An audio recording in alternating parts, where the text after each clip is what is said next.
Welcome to another video. So আজকের ভিডিওতে আমরা ফন্ট নিয়ে কথা বলবো। সো আমরা যে কাজটা করব, আমাদের ভিজুয়াল স্টুডিও কোডটা ওপেন করে ফেলবো। ওপেন করার পরে আমাদের যে ডিরেক্টরি আছে মাস্টারিং সিএসএস, সো এখানে দেখতে পাচ্ছেন আমাদের লেসন 3 গান। আমরা এখন চলে আসছি লেসন 4-এ। লেসন 4, ঠিক আছে।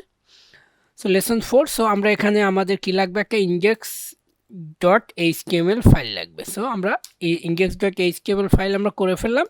দেন তারপর আমরা HTML5 লিখে এরকমভাবে দিলে চুজ করে ইন্টারপ্রেস করলে আমাদের একটা HTML ফাইলের বয়লার প্লেট চলে আসবে। সো আমরা টাইটেলটা লিখে ফেলবো মাস্টারিং সিএসএস, সিএসএস। তারপর কন্ট্রোল-S দিয়ে আমরা সেভ দিলাম। তারপর আমরা দ্রুত গতিতে আমরা কিছু কন্টেন্ট লিখে ফেলি। সো হেডিং প্যারাগ্রাফে লিখলাম welcome to my YouTube channel, ঠিক আছে। তারপরে আমরা একটা প্যারাগ্রাফ ট্যাগ নেব এবং তার মধ্যে কিছু লেখা যুক্ত করব। লরেম লিখে আমরা 50টা ওয়ার্ড যুক্ত করব, এন্টার প্রেস করব।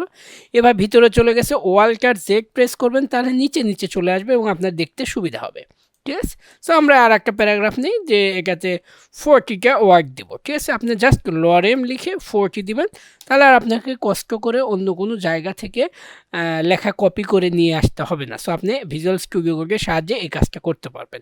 কন্ট্রোল-S দিয়ে আমরা সেভ দিলাম। দেওয়ার পরে এই যে লাইভ করার জন্য গো লাইভে ক্লিক করবেন, তাহলে আমাদের যে ওয়েবসাইটটা আছে সেটা ব্রাউজারে রান হবে এবং আমাদের ওয়েবসাইটটা ব্রাউজারে রান হলে আমরা দেখতে পারবো যে আমাদের ওয়েবসাইটটা লাইভ হয়েছে এবং আমাদের অ্যাক্টিভিটিসগুলো এখানে দেখতে পারবো। এই যে এখানে লাইভ হচ্ছে, একটু সময় নিচ্ছে, বাট একটা লাইভ হয়ে যাবে। সো এই যে লাইভ হলো, লাইভ হওয়ার পরে এখন আমরা যে কাজটা করব, যে আমরা আজকে কী নিয়ে কথা বলবো, ফন্ট নিয়ে কথা বলবো।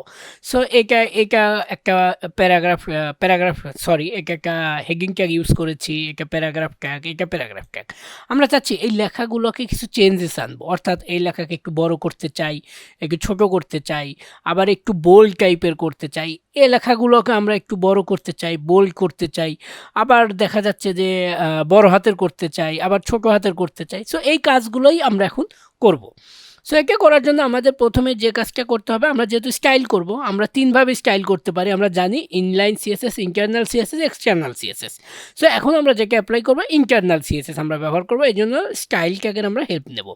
হেড ট্যাগের শেষ হওয়ার আগে আমরা স্টাইল ট্যাগ নেব। নেওয়ার পরে ধরেন আমরা প্রথমে কাকে কি করব, আমরা টার্গেট করব, কাকে চেঞ্জ করতে চাচ্ছি। আমরা একে চেঞ্জ করতে চাচ্ছি, তাহলে এই টুকে আমরা চেঞ্জ করতে চাচ্ছি, তার মানে একটা হেডিং। সে হেডিংকে আমরা টার্গেট করলাম, ঠিক আছে। টার্গেট করার পরে এই টুকে আমরা টার্গেট করে টুকে লিখলাম, তাহলে টুকে বলা হচ্ছে সিলেক্টর। তাহলে স্পেস দিলাম, তারপর শিফট প্রেস করে স্কোয়ার ব্র্যাকেট ক্লিক করলে আপনার এরকম চলে আসবে, ঠিক আছে। আসার পরে ধরেন আমরা যাচ্ছি ফন্ট স্টাইলটাকে আমরা চেঞ্জ করব। এখন দেখেন, আপনার একটু দেখে যদি দেখেন, এখন ফন্ট স্টাইলটা দেখেন, আমি যখন ফন্ট স্টাইলটা চেঞ্জ করব, সে আমি দিলাম ইটালিক। দেওয়ার পরে কন্ট্রোল-S দিয়ে সেভ দিলাম। দেওয়ার পরে ব্রাউজারে যদি আসি, দেখেন ফন্টস সাইজটা কিন্তু একটু চেঞ্জ হয়ে গেছে, ঠিক আছে। সো আবার চাচ্ছেন এইটাকে একটু বড় করবেন, সো আমরা চাইলে বড়ও করতে পারি। ধরেন আমরা কি করব, আমরা দেব হচ্ছে ফন্ট সাইজ আমরা দিব হচ্ছে লাইক 40 পিক্সেল, ঠিক আছে। 40 পিক্সেল। কন্ট্রোল-S দিয়ে সেভ দেবেন। তারপরে যদি আমরা ব্রাউজারে চলে যাই, দেখতে পারবেন এখানে কিন্তু লেখাটা বড় হয়ে গেছে। আমরা আবার চাচ্ছি যে না, এই লেখাটা সবগুলো ক্যাপিটাল লেটার হবে, ঠিক আছে, মানে বড় হাতের অক্ষর হবে। সো আমরা এখানে গিয়ে আমরা জাস্ট টেক্সট ট্রান্সফর্ম করে দেব আপার কেস, ঠিক আছে, আপার কেস। কন্ট্রোল-S দিয়ে সেভ দেব, ব্রাউজারে যাব, এই যে চলে আসছে, ঠিক আছে। সো আপনি চাইলে এখানে অনেক কাজ আমরা ফন্ট দিয়ে করতে পারি, ঠিক আছে। সো এই জন্য ফন্ট সাইজ দিয়ে আমরা অনেক কিছু করতে পারি। সো আপনি জাস্ট যে কাজটা করবেন, ধরেন আমরা এটা রিমুভ করে দিলাম, রিমুভ করে দিয়ে আমরা এই পর্যায়ে চলে আসলাম। তারপর আবার ব্রাউজারে যাই, দেখি কী চেঞ্জেস আসলো, এই অবস্থা আসলো। সো আপনি চাচ্ছেন যে জাস্ট আপনি এখানে কি লিখবেন, ফন্ট লিখবেন, ধরেন ফন্ট লিখবেন। তাহলে দেখেন এখানে কি আছে, ফন্ট সাইজ আছে। তাহলে আপনাকে এগুলো কিন্তু মুখস্থ করতে হবে না, শুধু ফন্ট লিখবেন। ফন্ট সাইজ আছে, font family, font wait, font style, font display, font variant, মানে হিউজ প্রপার্টি আছে। দেখেন আপনি এখান থেকে কিন্তু অনেক কিছু দেখতে পারতেছেন, ঠিক আছে। সো এভাবে আপনারা চাইলে ফন্টের কাজগুলো করতে পারেন। সো এখন আমরা ইউজ করবো হচ্ছে ফন্ট ফ্যামিলি কি, ধরেন যে এই লেখাটাকে যেরকম দেখা যাচ্ছে ইটালিক, বাট এইটার ধরেন আমরা চেঞ্জেস করতে যাচ্ছি। সো এটার জন্য আমরা জাস্ট কী করবো, পিকে সিলেক্ট করব। পি হচ্ছে আমাদের সিলেক্টর, স্পেস দিয়ে কার্লি ব্র্যাকেট দেওয়ার পরে আমরা লিখবো হচ্ছে ফন্ট ফ্যামিলি। ধরেন আমরা লিখলাম ফন্ট ফ্যামিলি। ফন্ট ফ্যামিলি দেওয়ার পরে এরকমভাবে অনেক ফন্ট চলে আসবে আপনার সামনে। এই যে চাইলে এই ফর্ম পাশাপাশি আপনি কাস্টমাইজ ফর্ম মানে ফন্টও ইউজ করতে পারবেন। সো আমি কার্সিভ দিলাম, তারপর কন্ট্রোল এস দিয়ে সেভ দিলাম। তা এখন যদি আমি ব্রাউজারে যাই, দেখেন এই লেখাটা কিন্তু চেঞ্জেস আসছে।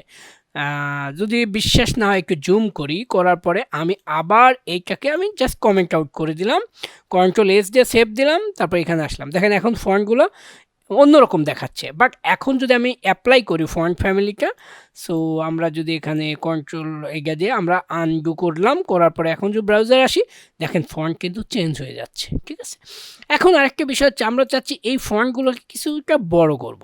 ওকে, আমরা একটু বড় করি। সো আমরা কি করব, এখানে ফন্ট সাইজ ধরেন দিলাম 25 পিক্সেল। ঠিক আছে, 25 পিক্সেল, কন্ট্রোল এস দিয়ে সেভ দিলাম, ব্রাউজারে যাই, দেখেন লেখাগুলো কিন্তু অনেক বড় হয়ে গেছে। এখন আমরা আরেকটা জিনিস চাচ্ছি যে এই লাইনটা এবং এই লাইনের মধ্যে কিছু একটা গ্যাপ দিতে চাচ্ছি। সেটা কিভাবে দিব, ধরেন এখানে আসব, আসার পরে আমরা দিব line height. So line height ধরেন যে আমরা 20 পিক্সেল দিলাম, দিয়ে কন্ট্রোল এস দিয়ে সেভ দিলাম, দিয়ে ব্রাউজারে গেলাম, দেখেন এখন কিন্তু চেপে গিয়েছে। সো ডিফল্টভাবে অনেক বেশি আছে, ধরেন আমি এখানে কত দিব, 40 পিক্সেল দিলাম, কন্ট্রোল এস দিয়ে সেভ দিলাম।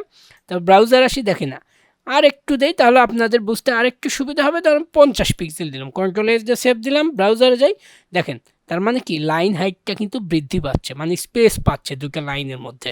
সো চাইলে এই কাজও আমরা করতে পারি। ঠিক আছে, এখন কথা হচ্ছে যে আমরা তো ফন্ট ফ্যামিলি এভাবে ইউজ করলাম, আমরা এক্সটার্নালভাবে কিন্তু ফন্ট ফ্যামিলি ইউজ করতে পারি। যেরকম আপনি যদি এখানে যান যে গুগল ফন্ট, সে আপনি যদি লেখেন Google font, so Google font যদি আপনারা লেখেন, গুগল ফন্টে যাবেন, যার পর এখান থেকে আপনারা গুগল ফন্টকে সিলেক্ট করে নেবেন। ঠিক আছে, সো ধরেন আপনি যে ফন্টটা চাচ্ছেন, আপনি সেই ফন্টটা ধরেন যে আমার কোন ফন্ট ইউজ করব যেটার মাধ্যমে বোঝা যায় যে একটা চেঞ্জেস আসবে, এরকম একটা ফন্ট ইউজ করব। ধরেন কেমন ফন্ট নেওয়া যায়, দেখি নিচে এই ফন্টটা নেই, তাহলে বুঝতে পারবো যে আমাদের চেঞ্জেসটা চলে আসবে এই ফন্টটা। সো আমরা গেট ফন্টে ক্লিক করব, করার পরে আমরা এখানে দেখব যে গেট এমবেড কোড যাওয়ার পরে এইখান থেকে আপনারা যেটা নেবেন, এই যে এখানে আছে না লিঙ্কটাকে, জাস্ট আপনারা কি করবেন, এই লিঙ্কটাকে কি করবেন, কপি করবেন। কপি করার পরে যে আমাদের যে ওয়েবসাইট আছে, সে এই টাইটেল শুরু হওয়ার শেষ প্রান্তে আমরা কন্ট্রোল ভি দিয়ে সেভ দিলাম, দিলে পারে আমাদের এই যে লিঙ্ক এটা চলে আসছে।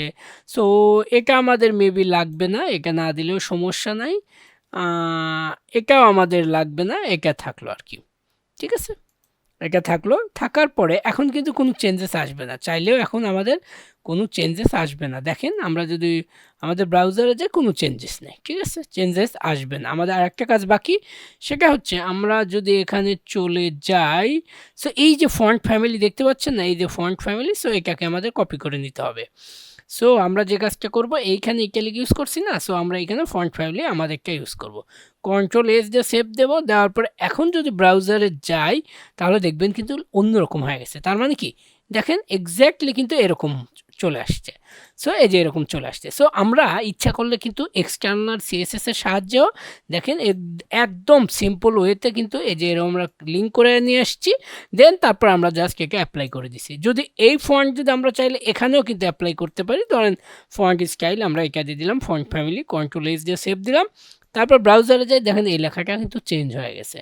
ঠিক আছে, সো চাইলে কিন্তু আমরা এভাবে কাজ করতে পারি। সো এই যে ফন্টের বিষয়গুলো, আই হোপ যে আপনারা বুঝতে পারছেন যে ফন্টের সাইজ কীভাবে ইমপ্রুভ করতে হয়, ফন্টে কীভাবে আপনি ফন্ট ফ্যামিলি ইউজ করতে হয়, কীভাবে লাইন হাইট দিতে হয়, এই সকল সম্পর্কে আশা করি আপনারা বুঝতে পারছেন। সো এর চেয়ে বেশি যদি আপনি জানতে চান, তাহলে আপনি যে কাজ করবেন, আপনি W3 স্কুলে যাবেন।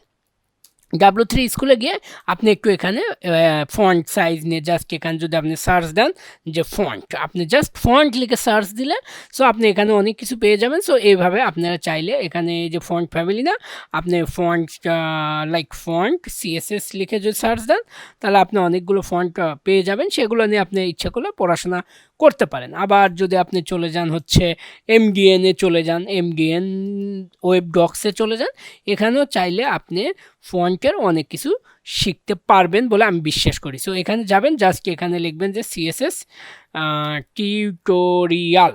সো সিএসএস টিউটোরিয়াল লিখে সার্চ দিবেন, তারপরে যে সিএসএস চলে আসছে, আপনারা এখান থেকে ঘেঁটে পড়াশোনা করবেন, তাহলে দেখবেন যে আপনাদের ফাউন্ডেশনটা অনেক স্ট্রং হচ্ছে এবং আপনারা অনেক শিখতে পারতেছেন। সো দিন শেষে ভিডিও টিউটোরিয়াল আপনাকে জাস্ট বোঝার ক্ষেত্রে হেল্প করবে, বাট আপনার ফাউন্ডেশন স্ট্রং করার জন্য আপনাকে অবশ্যই ডকুমেন্টেশন পড়ে আপনাকে কাজ করতে হবে। এবং আমি যেটা বলতেছি একদম অথেন্টিক ওয়েতে বলতেছি, যেটা আপনাকে ফিউচারে কাজ করতে অনেক মোটিভেট করবে এবং অনেক মানে বড় প্রবলেম সলভ করতে আপনাকে হেল্প করবে বলে আমি পার্সোনালি মনে করি। সো আজকের ভিডিও এই পর্যন্তই। আশা করি ফন্ট রিলেটেড ইস্যুগুলো আপনারা বুঝতে পারছেন এবং পরবর্তী ভিডিওতে আমি টাইপোগ্রাফি নিয়ে আরও ভিডিও বানাবো এবং ডে বাই ডে এটা কন্টিনিউ চলতেই থাকবে। বাট আপনারা অবশ্যই কিন্তু ওই যে W3 স্কুল, এমগেন, তারপরে আরও অনেক ওয়েবসাইট আছে যেগুলো ফলো করে আপনারা কিন্তু স্টাডি করবেন সিএসএস নিয়ে, ফন্ট নিয়ে। তাহলে আপনাদের ফাউন্ডেশনটা আরও স্ট্রং হবে এবং আপনাদের বেস যত ভালো হবে আপনারা কাজ করে ততই মজা পাবেন। ধন্যবাদ সবাইকে।